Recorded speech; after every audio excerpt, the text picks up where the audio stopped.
Hey Year 11s, and welcome to Lesson 3 of our Biomechanics Flipped Classroom lessons. The focus for this lesson, the biomechanical principle, is balance and stability. When thinking about balance and stability, it is important to understand that every person or athlete must be able to maintain balance and stability. Now, if we're looking at athletes, an athlete's loss of stability can have a negative effect on their ability to perform the skills of the sport with control.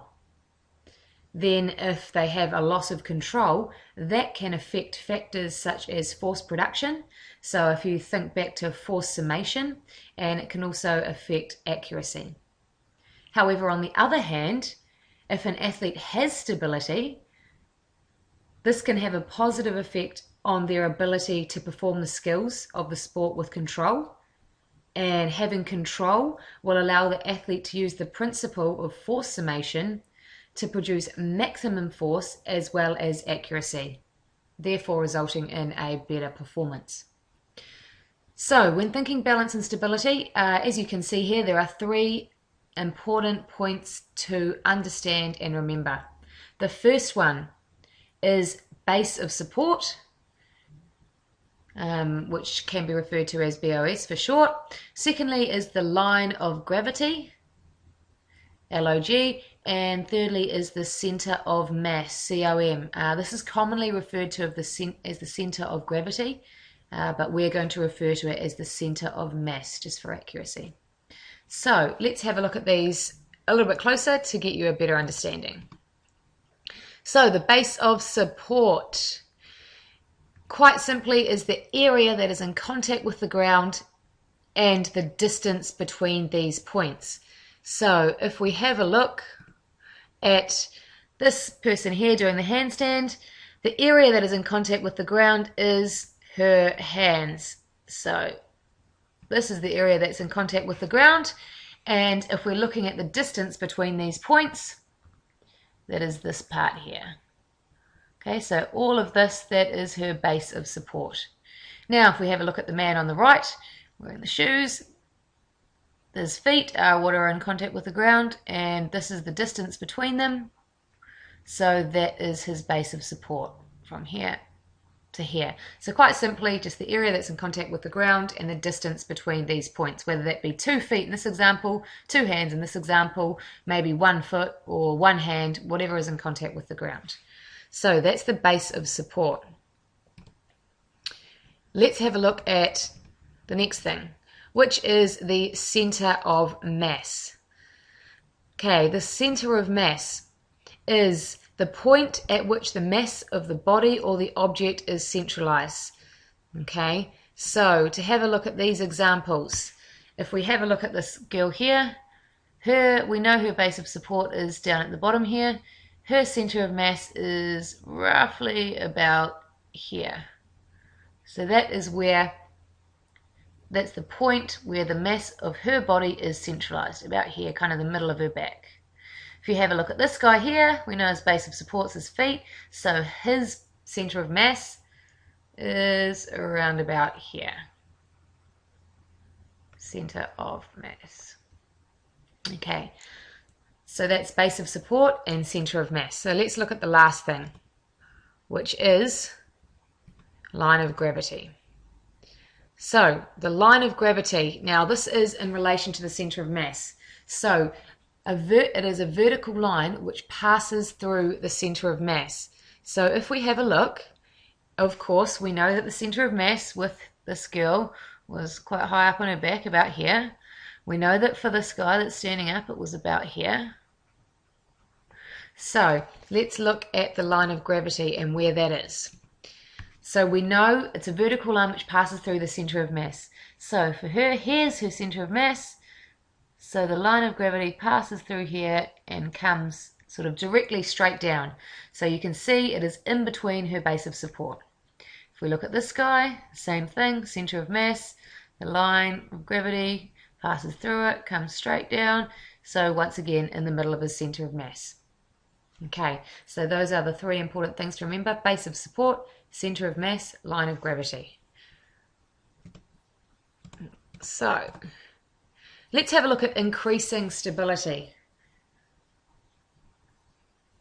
The wider the base of support is, so the further apart your legs are, if you're in a standing position, the further apart your hands are, if you're in a handstand position, the wider the base of support, the more stable you are. Now, if we look at center of mass, the lower the center of mass is, the more stable you will be. Okay, so the lower you can get it to the ground, the more stable you will be. For example, if you were lying on the ground, your center of mass would be almost at the ground. You are very stable. It is very difficult to get you off balance. And last of all, to do with the line of gravity, if the line of gravity is within the base of support, so think back to those two examples before where the line of gravity went through the base of support, through the hands and through the feet, that is stable. So let's have a look at a couple of sporting examples to see if these people are stable. So here we have the sumo wrestler. So let's have a look at his base of support. His feet are here, and we have all this distance in between. So that is his base of support. So that's a very wide base of support that he has right there. If we look at his center of mass,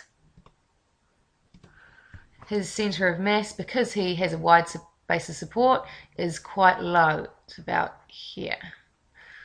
Okay, so that is his center of mass. And the last thing we are going to look at that we've talked about is his line of gravity. So we can see that his line of gravity comes through his center of mass and down through here. So if you think back to what we just talked about, you can see the line of gravity, it comes through, and it is in the middle of his base of support. So that means he's stable. His center of mass is quite low, so once again, he is very stable. And lastly, his base of support is really wide, so this sumo wrestler is in a very stable position. It would be quite difficult to get him off balance. Let's have a look at this woman who is up here standing on one foot. So her base of support, because she only has one foot in contact with the ground, that is her base of support. Just that small area there, the length of her foot is her base of support. Her center of mass, because she is in this position, it's about here, her center of mass, because there is mass to this side and mass up here. So her center of mass is there. And then if we look at the last thing, which is the line of gravity, which remember comes through the center of mass and comes down. Oh, not the straightest of lines, but it is just at the front of her base of support.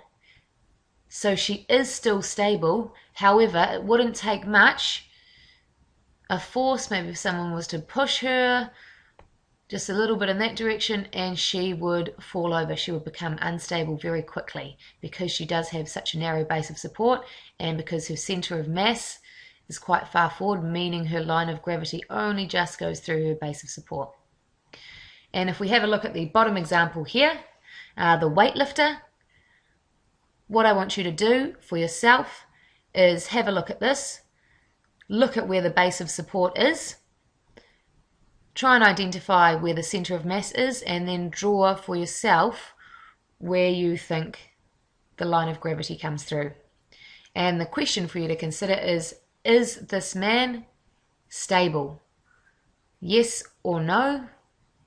And give some reasons. Remembering that stability is all to do with base of support, center of mass, and line of gravity. So is this weightlifter stable in this position? Yes or no?